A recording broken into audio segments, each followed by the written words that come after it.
Hello dear students, welcome to Rashid Ali sir maths video में आपका बहुत बहुत स्वागत है, वंदन है, अभिनंदन है। मैं राशिद अली आज आपके लिए डायरेक्शन कोसाइन डायरेक्शन रेशियो से संबंधित एक नया वीडियो लेकर आपके सामने आया हूँ। वीडियो स्टार्ट करने से पहले आप चैनल को सब्सक्राइब करें, लाइक करें, शेयर करें, ताकि ये वीडियो उन विद्यार्थियों तक पहुँच पाए जो आर्थिक रूप से कमज़ोर हैं और कोचिंग नहीं जा सकते। चलिए हम आगे की बात करते हैं। हमने उस वीडियो में दिक् कोज्याओं के बारे में पूरी बात पढ़ ली थी। हमें स्टार्ट करना है दिक् अनुपात के बारे में। आज हम पढ़ेंगे दिक् अनुपात। दिक् अनुपात आज हम पढ़ने के लिए जाएंगे दिक् अनुपात, जिसको इंग्लिश में बोलते हैं डायरेक्शन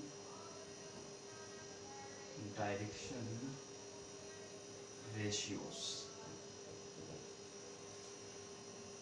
क्या पढ़ेंगे बच्चों? दिक् अनुपात, डायरेक्शन रेशियो। इसकी परिभाषा देखिए, वे संख्याएं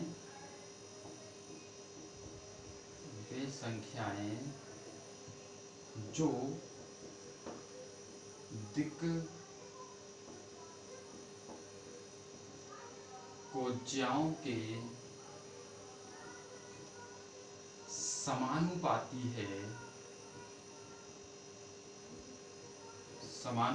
है, वे संख्याएं जो दिक् कोज्याओं की समानुपाती है, दिक् अनुपात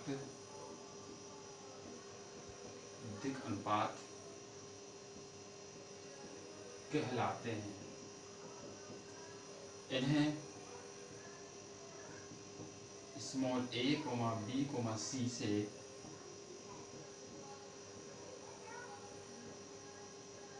प्रदर्शित करते हैं। स्मॉल a, b, c से प्रदर्शित करते हैं। द नंबर्स, इंग्लिश में देखिए, द नंबर्स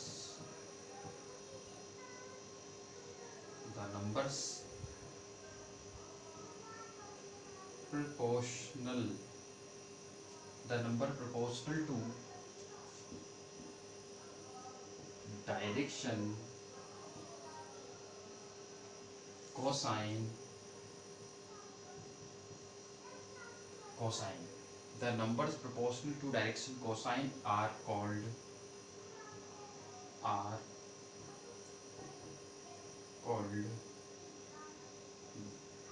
डायरेक्शन रेशियोस। देखिए भाई, हम देखते हैं दिक् अनुपात के बारे में बात कर रहे हैं हम, और दिक् अनुपात की परिभाषा, इससे पहले हम दिक् कोज्याएं पढ़ चुके हैं। दिक् अनुपात के बारे में बात करते हैं। दिक् अनुपात कहता है वे संख्याएं जो दिक् कोज्याओं के समानुपाती हैं, वे दिक् अनुपात कहलाते हैं। इन्हें स्मॉल a, b, c से प्रदर्शित करते हैं। अगर इंग्लिश में इसकी डेफिनेशन को देखें तो डेफिनेशन होगी the numbers proportional to direction cosine are called direction ratios. यानी कि वे, अगर हमारे पास कुछ संख्याएं हैं, अगर मैं बोल दूं कि अब हमारे पास 2, 3, 4, ये तीन संख्याएं हमारे पास हैं, अगर ये तीन संख्याएं हमारे पास है, तीन नंबर्स हमारे पास है, अगर ये तीनों की तीनों संख्याएं दिक् कोज्याओं के समानुपाती है, दिक् कोज्याओं के समानुपाती का मतलब दिक् कोज्या मतलब LMN के समानुपाती है, तो ये हमारे पास दिक् कोज्या नहीं होंगी, ये दिक् अनुपात होंगे। यानी XYZ कोई भी संख्या हमारे पास है, हमने कह दिया कि हमारे पास स्मॉल a, b, c है, ठीक है, ये तीनों के तीन नंबर्स हमारे पास है, तीन संख्याएं हमारे पास है, ये प्रोपोर्शनल है। क्या है ये? प्रोपोर्शनल है। किसके? डायरेक्शन कोसाइन के। अगर कोई भी नंबर्स डायरेक्शन कोसाइन की प्रोपोर्शनल हो तो वो डायरेक्शन कोसाइन नहीं होते, वो हकीकत में डायरेक्शन रेशियोज होते हैं। क्या? ये a, b, c, अगर हम ये कोई बोलते कि ये a, b, c क्या है? दिक् कोज्याओं के समानुपाती है। कौन? a, b और c, ये तीनों की तीनों संख्या दिक् कोज्याओं के समानुपाती है। तो इसका मतलब ये हुआ ये तीनों की तीनों संख्या दिक् कोज्या नहीं है, दिक् अनुपात है। क्योंकि परिभाषा कहती है कि वे संख्याएं जो दिक् कोज्याओं के समानुपाती है, दिक् अनुपात कहलाते हैं। यानी कोई अगर संख्या दिक् कोज्या के समानुपाती है, दिक् कोज्या मतलब LMN के समानुपाती है, तो वो दिक् कोज्या नहीं होगी, वो क्या होंगे? दिक् अनुपात होंगे। इंग्लिश में बोलते हैं the numbers proportional to direction cosine are called direction ratios. हमारे पास ए बी सी 3 नंबर्स थे, हम कहते हैं ये तीनों के तीनों नंबर्स प्रोपोर्शनल हैं। किसके प्रोपोर्शनल हैं? डायरेक्शन कोसाइन के प्रोपोर्शनल है। अगर ये तीनों नंबर डायरेक्शन कोसाइन के प्रोपोर्शनल होंगे तो हकीकत में ये डायरेक्शन कोसाइन नहीं होंगे, डायरेक्शन रेशियोज होंगे। ठीक है ना, समझ में आएगा? दिक् अनुपात दिक्कोज्या। दिक् अनुपात क्या होते हैं? दिक् अनुपात होते हैं कि वे संख्याएं जो दिक्कोज्याओं की समानुपाती है दिक् अनुपात कहलाते हैं। इन्हें स्मॉल ए बी सी से प्रदर्शित करते हैं। दिक्कोज्याओं को एलिमेंट से, दिक्कोज्याओं को small L small M small N से, दिक् अनुपात को small A small B small C से हम यहाँ पर प्रदर्शित करते हैं। ठीक है, अगर प्रोपोर्शनल होंगे, इंग्लिश मीडियम वाले उसमें प्रोपोर्शनल होंगे, किसके नंबर्स किसके प्रोपोर्शनल होंगे? डायरेक्शन कोसाइन के। अगर डायरेक्शन कोसाइन के प्रोपोर्शनल होंगे तो वो हमारे पास डायरेक्शन रेशियोज होंगे। हिंदी मीडियम में सुनेंगे अगर संख्या किसके दिक्कोज्याओं के, संख्या किसके दिक्कोज्याओं के कैसी होगी? समानुपाती होगी, तो वो हमारे पास क्या होगी? दिक् अनुपात होंगे। ठीक है,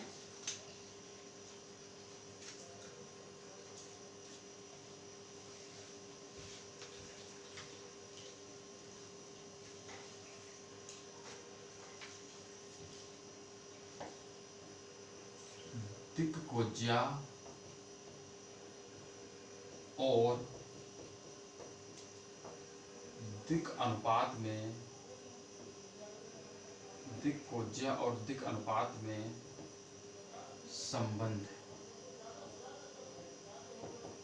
संबंध relation between, relations between relations between direction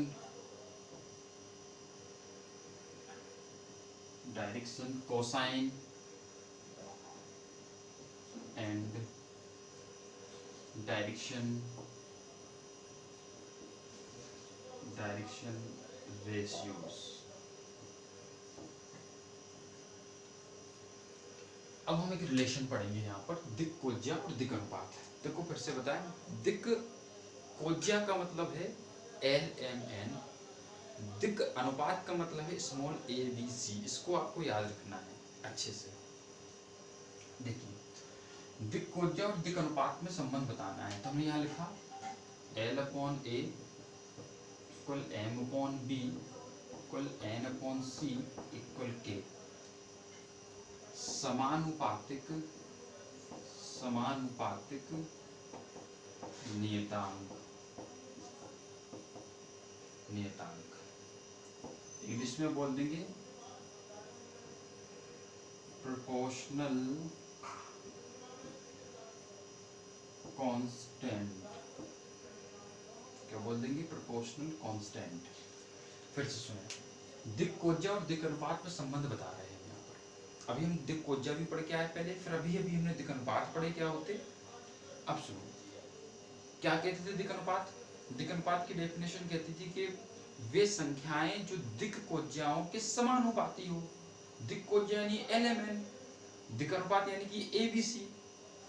English medium में क्या बोलते थे? The numbers proportional to direction cosine are called direction ratios. यानी कि अगर कोई संख्या अगर दिक्कोज्याओं की समानुपाती है तो वो क्या कहलाते हैं? देखो भैया हमारे पास तो हमने क्या करा, देखो ए किसके समानुपाती है? एल के, तो उसको लिखते एल अपॉन है।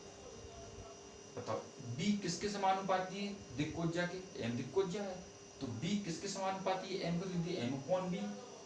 सी किसके समानुपाती है? एन के, उसको लिखते एन अपॉन सी। और इक्वल लिख दिया, बराबर लिख दिया के। क्योंकि जब कभी भी समानुपाती का चिन्ह हटाया जाता है तो एक कांस्टेंट आता है। हमने के ले लिया उसको समानुपातिक नियतांक, आप कुछ भी ले सकते हैं, इंग्लिश में बोलते हैं इसको प्रोपोर्शनल कांस्टेंट। फिर से सुने, L upon A M upon B N upon C equal कितना लिया? के लिख दिया हमने। कैसे? हम दिक्कोज्या और दिक् अनुपात में संबंध बता रहे हैं। हमने कहा ए बी और सी प्रोपोर्शनल हैं एल एम एन के, यानी कि ये स्मॉल ए बी और सी क्या है? समानुपाती हैं। किसके? दिक्कोज्या। दिक्कोज्या यानी कि एल के, एम के, एन के। तो जब ए बी सी समानुपाती है एल एम एन के, तो इसको लिख सकते हैं हम एल अपॉन ए, यानी ए समानुपाती एल, एम अपॉन बी यानी बी समानुपाती एम, एन अपॉन सी यानी सी समानुपाती है एम, और बराबर में कितना लिख दिया, के लिख दिया। ये एक समानुपातिक नियतांक हुआ, यानी एक प्रोपोर्शनल कांस्टेंट है ये हमारे पास। बात समझ में आई क्या नहीं आई? चलिए आगे बढ़े। इस अगर एल अपॉन ए को के इक्वल कर ले तो एल इक्वल हमारे पास निकल आएगा ए के। अगर इस एम अपॉन बी को के इक्वल कर ले तो ये आएगा एम इक्वल बी के, और अगर एन अपॉन सी को के इक्वल कर ले तो ये आएगा एन इक्वल सी के। क्लियर है? रिलेशन बताना था। तो एन इक्वल ए के, एम इक्वल बी के, एन इक्वल कितना है सी के।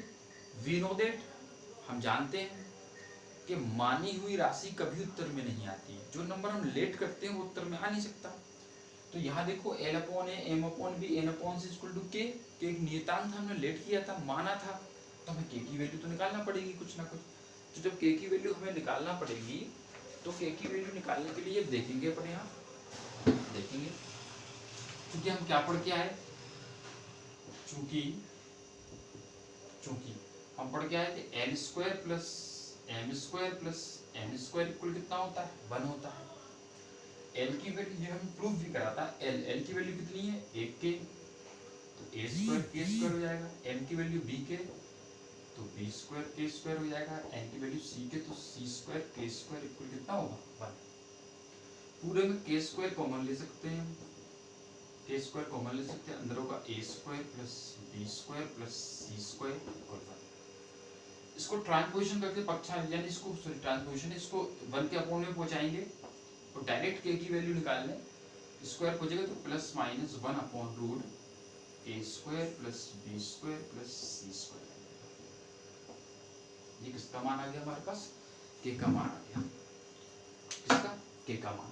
वो आपसे बोल रहा था कि मानी राशि उत्तर में नहीं आती है, इसलिए के का मान हमने निकाला है यहाँ पर, प्लस माइनस के बराबर plus minus 1 upon root A square plus B square plus C square. अब आपके मन में क्वेश्चन आ रहा होगा सर ये प्लस माइनस का मतलब, देखिए दो रेखाओं के बीच में हमेशा एक न्यून कोण बनता है, एक अधिक कोण बनता है। धन का चिन्ह लोगे तो न्यून कोण बनेगा, और ऋण का चिन्ह लोगे तो अधिक कोण बनेगा। चलिए अब देखिए एल की वैल्यू कितनी थी, ए के, एल इक्वल ए और के की वैल्यू कितनी आई, plus minus 1 upon root A square plus B square plus C square. तो एन इक्वल कितना आया, plus minus A upon root A square plus B square plus C square. ये एन की वैल्यू फाइंड हुई। इसी प्रकार से सीधा देखिए एम की वैल्यू कितनी थी, ये थी बी के, कितनी थी बी के। अब इसमें बी के थी, एम इक्वल डायरेक्ट अगर के की वैल्यू पुट कर दे इसमें तो डायरेक्ट पुट करने पर क्या होगा हमारे पास, डायरेक्ट पुट करने पर तो एम इक्वल कितना आएगा डायरेक्ट पुट करने पर, प्लस माइनस बी अपॉन ये जाएगा root A square plus B square plus C square.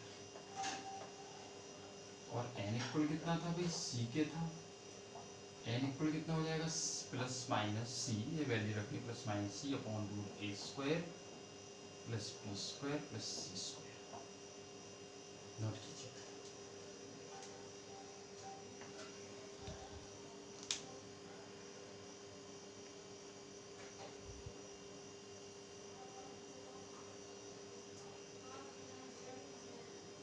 चलिए एक बार फिर से समझाते हैं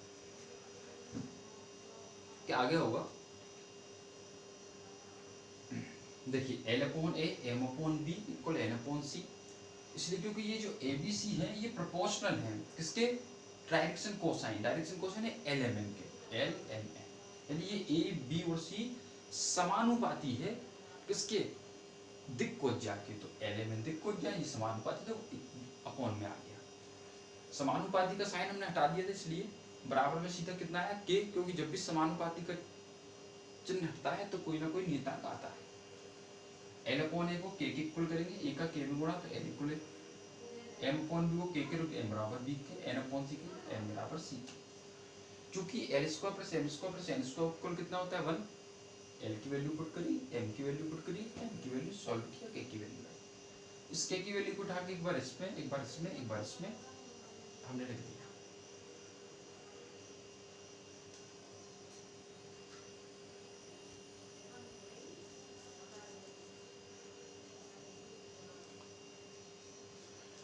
चलिए, आपको ये वीडियो बहुत पसंद आई होगी।